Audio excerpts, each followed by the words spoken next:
Welcome to the video. Before we begin, if not already, please take a moment to subscribe. It helps out the channel a lot. And click the bell icon to receive notifications when I upload. Comment your little heart out. And most of all, please enjoy. Now back to the video. Fatal Attraction, Unfaithful, play Misty for me. These movies are in a subgenre that I like to call the Weiner Thriller. Movies where the protagonist's life is thrown into turmoil, instigated by sticking it where it don't belong. Horror movies typically punish sin as modern-day morality tales. In this case, infidelity. It usually ends with an obviously mentally ill individual dying by the end. Who will weep for the horny nut jobs? Guns don't kill people, do. This is Swimfan. By the way, you ever stare at a word so long it stops looking right? Look at this title. Looks wrong, doesn't it? And now you can't unsee it. You're welcome. Little ditty about Ben and Amy. Two American kids grown up in the heartland. Ben's gonna be a swimming star. Amy wants to attend school in Rhode Island but will go to school in California to stay close to Ben. They're an adorable couple. Nothing will come between them. Then one day, Ben meets Madison when he helps her open her locker. I'm sure I don't have to mention. Nobody here looks like they're in high school, right? Just me? Got that out of the way, I feel better. Ben is such a good guy. He works part-time at a hospital. Do they let high school kids dispense meds? I'm pretty sure you need credentials of some kind. Ben and Amy sure are a tight couple. Yes, sir, nothing will break them up. Until Ben almost runs over Madison. I mean, he got this close to just clobbering her. So he gives her a ride home. Giggity. But she's a cellist, so she left her music notebook behind. So he calls her to arrange returning the book. Could have been easier if he just popped it in her mailbox. Giggity. So they arrange to meet. He gives her the book. They go grab a bite, get to know each other. Kind of looks like a date from some angles. And then he takes her swimming at the high school pool at night. Maybe he has a key. Swimming is his life, but she can't swim. So he makes with the lessons. And then she starts kissing him, and he's like, no, I can't, I have a girlfriend, no. Then she's like, it's our little secret, and he's like, walk it alone! You know he's forcing chlorinated pool water up there, right? She's gonna get itchy. After the love, they play cool, nobody will ever know. Just a one-time thing, yada yada yada. He's got a girlfriend, she's got a guy waiting for her as well. And don't you believe this is the end of it. Luckily, his girl can't smell the chlorine and shame over the phone. At swim practice, he's a little distracted with memories of his watery tryst. It was this pool. They're all swimming in his right now.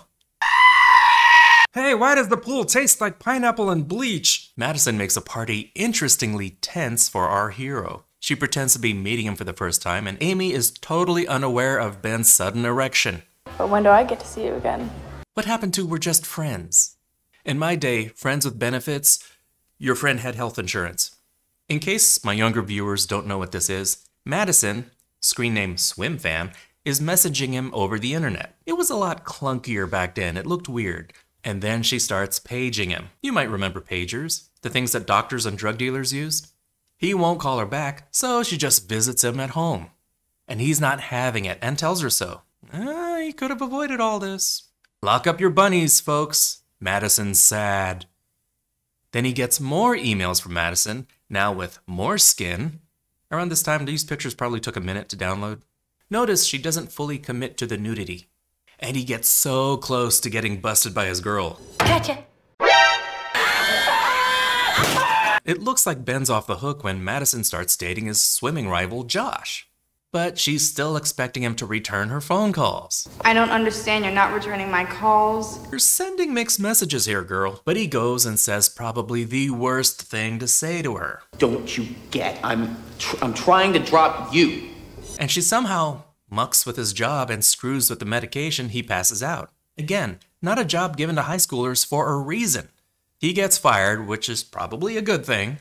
He knows it's Madison, but he's not endearing himself when he confronts her. He gets her in a full chokehold.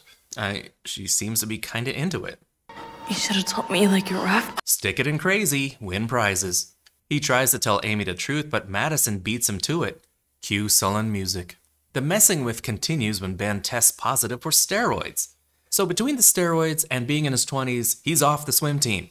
It's obvious Madison got her boy toy to set up Ben and plant drugs in him. Ben has a history of drug use, so of course nobody believes him. Meanwhile, Madison and Josh are making out and she calls out Ben's name. Now he thinks she really is crazy. Doesn't help, he turns up dead. And guess who's a suspect? She may be a cellist, but he's all about that bass. Ben sneaks into her house looking for anything to use against her. He finds a bottle of steroids, but that alone proves nothing. Also, the mini shrine of Ben, it also includes a really bad Photoshop. I know this is a photograph taped over another one. Let me have my joke. Madison's cousin, Christopher, gives him some more evidence and helps him escape. I want to show you something. Come on, let's go. He takes him to an old boyfriend of Madison, the guy she has waiting for her. His name is Jake. He's in a coma from a car crash, but his girlfriend, Madison, survived without a scratch. Madison steals Ben's car and baseball cap and runs down Amy to make it look like Ben did it. Ugh, these hospitals have the worst security. She's about to finish the job when a page distracts her with a weird shot. Jake Donnelly to the nurse's station, please. Is the speaker rolling up on her? The page was for Jake Donnelly, you know, coma guy. But it's a trick. Christopher pretends to be Jake and they weasel confession out of Madison on videotape. An actual camera, not somebody's phone. That's how old this movie is. Madison gets arrested, but somehow overpowers 2 police officers and escapes. I'm sorry the psycho I boinked tried to murder you. We cool? Amy forgives Ben, knowing this is a card she will draw every argument for the rest of their relationship. Madison breaks in, knocks out the mom and Ben. Madison pages Ben and calls him over to the pool. He does not call the cops, despite there probably being a manhunt for the cop killer. And at the old love pool, Madison has Amy tied to a chair on the edge of the pool. She doesn't love you like I do. She's not much of a monologuer. Love me. No. Splash. Ben dives in and saves Amy, and he pulls Madison into the pool.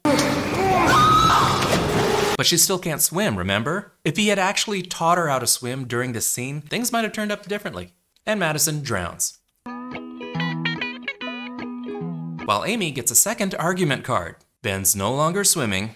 Don't blame him, but he still supports his pal who ruined his career. Bros. And I guess Amy and Ben are otherwise okay? You know that trust is eroded. Just keep swimming, just keep swimming. That was Swimfan. Obsession, temptation, frankly, the psycho, vengeful female thing is kind of played out. Reminiscent of other thrillers that explore the dangers of obsession, Swimfan kind of feels contrived and predictable. It's not hard to compare this movie to other teen thrillers, which don't seem to borrow so heavily from an established genre. I also had to keep reminding myself these kids are in high school. Parents, what are those? Ben is initially depicted as a likable and responsible guy. He's actually kind of a sleaze. But when the consequences of his pool pounding gets his life turned upside down, the audience is still meant to sympathize. Actually, more than a few points depend on him making the worst decisions ever. Erika Christensen's portrayal is crazy and dark, but there are times she doesn't fully sell it. It was also kind of groan-worthy that she just drowns. Bravo for not having a spring back to life moment. I also thought it would have been more interesting if it turned out she could swim all along. The characters are handled in a way that aligns with the typical conventions of psychological thrillers, just transplanted into a teen drama. Seeing these teenagers behave like full-on adults kind of took me out of it. It's pretty predictable, it hits a lot of the same beats of similar movies, and if you saw the trailer, you pretty much saw the movie. I actually feel like the whole movie was marketed around the big pool scene. No, not that pool scene, the other pool scene. There you go. Too many parts are just unbelievable. Why is this high school open at night and accessible to kids? Since when do hospitals let high school kids hand out pills? How is Madison in love with a swimmer and never learned to swim? Swimfan is 1.5 Bs. It's a watered-down Fatal Attraction without the star power. Thank you so much for watching. Like, subscribe, comment, the bell. You know, the usual YouTube stuff. This is theNewBee, and I'll see you later, kids. Toodles!